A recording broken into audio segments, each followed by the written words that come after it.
بسم اللہ الرحمن الرحیم. تو یہ آپ کے سامنے اس وقت جو ہے وہ اردو کا جو ہے وہ پیپر ہے، اور یہ سیکنڈ ایئر کا جو ہے وہ پیپر ہے.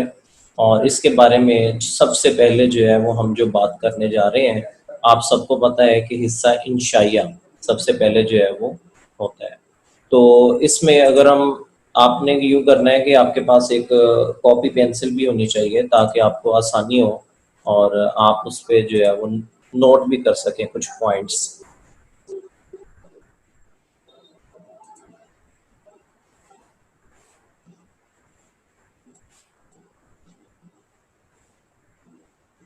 تو آپ نے کیا کرنا ہے کہ سب سے پہلے جو ہے وہ ایک کاپی رکھیں تاکہ کچھ چیزیں جو جیسے پیپر پیٹرن میں آپ کو بتانے لگا ہوں وہ آپ کے سامنے جو ہے وہ موجود ہو، آپ اس کو نوٹ کر سکیں.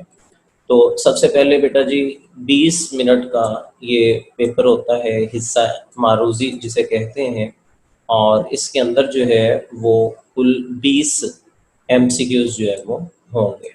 اچھا، اب وہ 20 کا تعلق جیسے فرسٹ ایئر میں تھا کہ مختلف شعری ادب تھا یا اور اس میں تذکیر و تانیث تھے، تو وہ چیزیں اب یہاں پر نہیں ہیں. اب یہاں پر کیا ہے کہ پہلے 5 MCQs کا تعلق جو ہے وہ حصہ نثر سے ہے. یہ آپ کو نظر آ رہے ہوں گے پہلے 5 MCQs.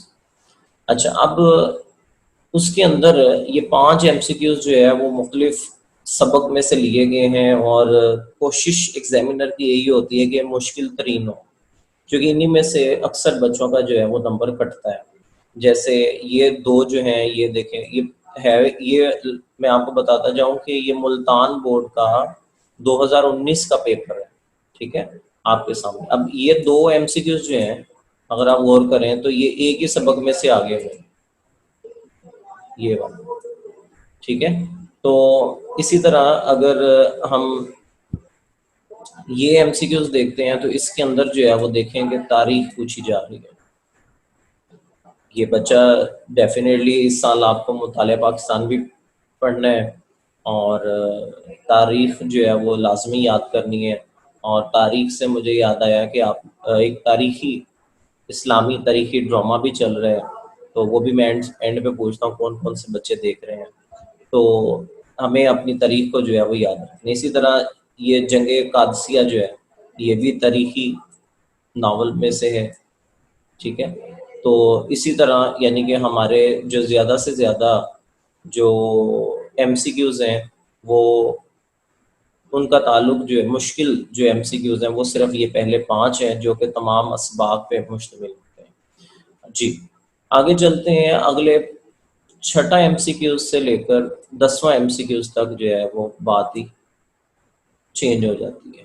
وہاں پہ اسٹیٹمنٹ چینج ہے، کہتے ہیں کہ مطابقت اور حروف کے صحیح استعمال کو پیش نظر رکھتے ہوئے درست جواب منتخب کریں. اب اس کے اندر 2 چیزیں ہیں، نمبر 1 مطابقت اور نمبر 2 حروف. مطابقت کیا ہے کہ فعل، فاعل اور مفعول کے اعتبار سے کون سا لفظ صحیح آنا ہے. میں ذرا مائک آن کرتا ہوں تاکہ میں کوئی سوال پوچھوں تو آپ مجھے بتا بھی سکیں، جس کو آتا ہوگا وہ بولے گا. اچھا، اب اس میں یہ دیکھیے گا کہ پہلا MCQ ہے نمبر 6 پہ، ڈیش محنت کرو گے تو پاس ہو جاؤ گے. ورڈس اگر شروع میں اگر آئے گا تو جملے کا دوسرا حصہ تو آئے گا. ٹھیک ہے، کنڈیشنل جملے جیسے انگلش میں شاید آپ کہیں گے. یہ کہ نمبر 7 حسن نے بتایا ڈیش وہ لاہور جائے گا. ہاں جی، کون بتا رہا ہے جی؟ کشف بتائیے یہاں پہ کیا آنا ہے؟ ویری کہ کیوں کہ یہ حرف بیان ہے کہ حسن نے بتایا کہ وہ لاہور جائے گا، وہ اسکول جائے گا. ٹھیک ہے، جو بھی جملے یعنی کہ ایک جملے کو بیان کرتے وقت جو ہے وہ بیانیہ بھی اس کو کہتے ہیں. تو اگلی بات بیان کرنے سے پہلے بہرحال یہ مختصر میں آپ کو بتا رہا ہوں. اگلا حصہ جو ہے بیٹا جی جو نیا ہے آپ لوگوں کے لیے وہ ہے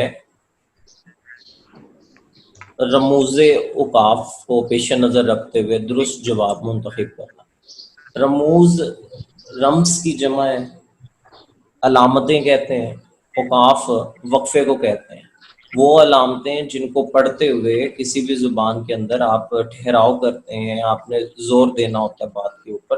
تو یہ وہ چیزیں ہیں جو علامتیں ہم نے پڑھی ہیں. مثال کے طور پر یہ آپ کو یاد ہوگا، یہ علامت لگی ہوتی ہے، یہ علامت لگی ہوتی ہے. آیا کچھ ذہن میں؟ یہ علامت ہے. پھر میں کہتا ہوں جی وہ انورٹڈ کوما کر دیں. جی بچوں سمجھ آ گئی رموز اوقاف کیا ہوتا ہے؟ اچھا یہ اس میں سے یہ ہونا ہے کہ یہ انشاءاللہ یہ پورا ایک لیکچر ہے، 2 حصوں میں 3 حصوں میں تقسیم بھی ہو سکتا ہے یہ چیزیں سمجھنے کے لیے. اس کے اندر کیا کرنا ہے کہ آپ نے ایم سی کیوز کو اگر دیکھتے ہیں تو تعریف، اگر آپ کو اس علامت کی تعریف آ رہی ہے تو اس میں سے 2-3 ایم سی کیوز انہوں نے پوچھے ہوئے. پھر استعمال کے اعتبار سے بھی جو ہے وہ ایم سی کیوز پوچھ لیتے ہیں. ٹھیک ہے، تو اسی طرح علامت دکھا کر پوچھ لیتے ہیں کہ یہ کون سی علامت ہے. ٹھیک ہے، تو اسی طرح ایم سی کیوز کا آخری حصہ جو ہے وہ مشتمل ہے ہیلپنگ ورب، جسے انگلش میں آپ ہیلپنگ ورب کہتے ہیں اور اردو میں کہتے ہیں امدادی افعال. تو مختصر یہ کہ امدادی افعال وہ ہوتے ہیں جو کہ کسی جملے میں زور پیدا کرنے کے لیے ہوتے ہیں، یعنی کہ جملے کی تکمیلیت اور زور پیدا ہو جاتا ہے. تو یہ ہر جملے میں نہیں ہوتے، جہاں پہ استعمال کرنا ہو وہیں پر ہی جو ہے اس کا استعمال ہوتا ہے. اور ہوگا کیا کہ یہ 5 ایم سی کیوز جو ہے یہ بہت آسان بھی ہیں اور بہت مشکل بھی ہیں. جو بچہ جو اب ایک دفعہ بات کو سمجھ لیتا ہے، فارمولے کو سمجھ لے گا، تو انشاءاللہ اس کے لیے یہ 5 نمبر جو ہے وہ لینا کوئی بڑی بات نہیں ہے، ورنہ پورا سال ہی نہیں آتے بچوں کو. تو آپ نے یہ دیکھنا ہے کہ یہ لفظ لکھا ہوگا نکلنا، اور اس کو بطور امدادی فعل ان 4 جملوں کے اندر کہیں نہ کہیں استعمال کیا گیا. تو آپ نے یہ بتانا ہے کہ کس جو ہے وہ جملے میں یہ استعمال ہوا ہے. ہم سر 3 تو لفظ ہیں اس میں، چور بھاگ نکلا. اب بھاگ جو ہے وہ بھاگنا سے ہے، ٹھیک ہے، یہ فعل ہے اس کا کہ وہ بھاگ رہا ہے، یہ اس کا فعل ہے. ٹھیک ہو گیا. اور نکلنا سے نکلا یعنی کنفرمیشن ہوگی، زور پیدا ہو گیا جملے میں کہ وہ بھاگ نکلا ہے. تو لہٰذا نکلنا یہاں پر بطور امدادی فعل استعمال ہوا ہے، جبکہ فعل جو ہے وہ بھاگنا ہے اس کا، یعنی کہ چلا جانا. ٹھیک ہے، سمجھ آئیے آپ کو؟ اس طرح سے یہ 5 ایم سی کیوز کا تعلق جو ہے وہ ہوگا امدادی فعل میں سے. تو ابھی تک جو ہم نے پڑھا وہ معروضی طرز کا پیپر تھا. اس میں سے آپ کا کوئی بھی سوال ہو تو آپ پوچھ سکتے ہیں انشائیہ پیپر کی طرف. تو بیٹا یہ بالکل کوئی معمہ نہیں ہے، بالکل آسان سی بات ہے کہ جیسے فرسٹ ایئر کا پیپر تھا کچھ سوال چینج ہے، باقی سارا تقریباً ویسے ہی ہے. تو مثال کے طور پر جی اس کے کل وقت جو آپ کو دیا جائے گا 2 گھنٹے 40 منٹ ہے، جبکہ کل نمبر اس کے 80 ہیں. 20 نمبر کے کثیر الانتخابی سوالات جو ابھی ہم نے سمجھے ہیں، جسے آپ ایم سی کیوز بھی کہتے ہیں، وہ تھے. بڑی اہم چیز پیپر کے اندر لکھی ہوتی ہے، اکثر بچے اس کو ریڈنگ ہی نہیں کرتے، ہم بھی کہہ کے تھک جاتے ہیں. ایک تو آپ نے یہاں پر جو ہے وہ رول نمبر لکھنا ہوتا ہے اپنا، ٹھیک ہے جی. تو دوسرا جو ہے وہ یہاں پر آپ دیکھیں کہ لکھا ہوا نوٹ، جوابی کاپی پر وہی سوال نمبر اور جز نمبر درج کیجئے جو سوالیہ پرچے میں درج ہے. یعنی کہ جو آپ کے پاس آنسر شیٹ ہے اس کے اوپر جو آپ نے سوال اٹیمپٹ کرنے لگے ہیں، آپ نے وہی نمبر لکھنا ہے جو یہاں پر لکھا ہوا. مثال کے طور پر حصہ سوال نمبر 2. اب یہ سوال نمبر 2 جو ہے ہم نے کیا لکھنا ہے کہ حصہ اول سوال نمبر 2. تو اس میں 2 جز ہیں، بچہ یہ باریکی کو نہیں سمجھتا. سوال نمبر 2 الف جز، سوال نمبر 2 بے جز. ٹھیک ہے، تو اب الف جز جو ہے وہ نظم کے اشعار پر مشتمل ہے، جبکہ بے جز جو ہے وہ غزل کے پر مشتمل ہے. دوسرا دیکھتے ہیں تو یہ حصہ غزلیات پر مشتمل ہے اور دونوں کے 10 نمبر ہیں. یہ بالکل پارٹ 1 کی طرح ہے. ٹھیک ہے, اس میں کوئی مشکل کوئی سوال؟ نہیں سر.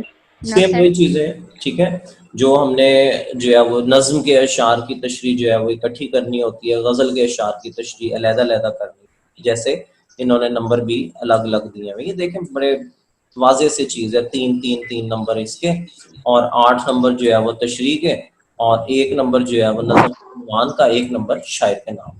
ٹھیک ہے, آگے چلتے ہیں اگلے حصے کی طرف. حصہ دوم, حصہ اول ختم ہو گیا بچوں. ادھر یہ شاعری والا حصہ تھا, یہاں پہ یہ ختم ہوا,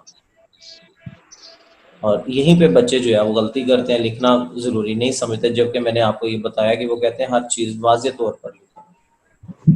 تو حصہ دوم کا تعلق جو ہے وہ سب سے پہلا سوال نمبر 3 جو ہے وہ سیاق و سباق کے حوالے سے تشریح پہ ہے, جس میں آپ نے مصنف کا نام, سبق کا عنوان بھی تحریر کرنا ہے, اور اس کے آپ کو علیحدہ علیحدہ نمبر دیے جاتے ہیں, بالکل پارٹ 1 کی طرح. 2 پیراگراف دیے جائیں گے, آپ نے اس میں سے جو ہے وہ کوئی ایک کرنا ہے. ٹھیک ہے جی. ہاں جی, تو بالکل پارٹ 1 کی طرح لینتھ وغیرہ ہر چیز وہی ہے. سوال نمبر 4, درج ذیل میں سے کسی ایک نصابی سبق کا خلاصہ لکھیں اور مصنف کا نام بھی تحریر کرنا ہے. تو خلاصے کے 9 نمبر ہے, مصنف کے نام کا 1 نمبر ہے, تو کل کتنے ہو گئے 10 نمبر. تو 2 جو ہے وہ خلاصہ پوچھے جاتے ہیں, سبق کے عنوان دیے جاتے ہیں, ان میں سے کوئی ایک آپ نے لکھنا ہوتا ہے. اب اس کے اندر جو ہے وہ 2 چیزیں ہیں کہ کتاب کو 2 پہ تقسیم کر دیا جاتا ہے, اور اس کے اندر جو ہے وہ ایک حصے میں سے ایک جو ہے وہ اقتباس آ جاتا ہے, اور ایک میں سے دوسرا آ جاتا ہے, سوری خلاصہ پوچھ لیا جاتا ہے. تو اقتباس بھی ایسے ہی ہے جیسے میں نے ابھی بولا. تو سوال نمبر 5, نصاب میں شامل سید ضمیر جعفری کی نظم آدمی کا خلاصہ تحریر کریں. یہ پورا سوال میں نے اس لیے پڑھا کہ اکثر بچے سمجھتے ہیں کہ شاید نظم کے عنوان کو بتانے کا بھی جو ہے وہ نمبر ملتا ہے. ایسا نہیں ہے, چونکہ نظم کا عنوان جو ہے وہ شاعر کا نام انہوں نے خود ہی بتایا ہوتا ہے. تو آپ نے صرف کیا کرنا ہے, خلاصہ لکھنا, اور اس کے آپ کو ملیں گے 5 نمبر, بالکل فرسٹ ایئر کی طرح. جو نئی چیز ہے بچوں آپ کے لیے وہ یہ ہے کہ ایک مضمون تحریر کرنا ہے. آپ نے لاسٹ ٹائم آپ نے 10th کلاس میں تحریر کیا تھا, لیکن اس سے دگنی لینتھ جو ہے وہ ہونی چاہیے. تو اب یہ سب سے زیادہ پورے انٹرمیڈیٹ کے اندر کسی بھی سبجیکٹ میں سب سے زیادہ نمبر رکھنے والا یہ سوال ہے, مضمون نویسی اردو کے اندر 20 نمبر ہیں جی اس کے پورے. اب اس میں سے پورے نمبر لینا بھی جو ہے ایک فن ہے. الحمدللہ 91 تک جو ہے وہ نمبر آ چکے ہیں میری کلاس میں اردو کے اندر. تو ناممکن نہیں ہے, آپ نے کوشش کرنی ہے. لاسٹ ٹائم 88 آئے تھے, تو آپ نے بھی کوشش کرنی ہے. تو اب اس کے اندر جو ہے وہ میں آپ کو انشاءاللہ کچھ مضامین, تو میں نے شرح سرمایہ اردو لے لیجئے گا, اس کے اندر بھی لینتھ زیادہ ہے.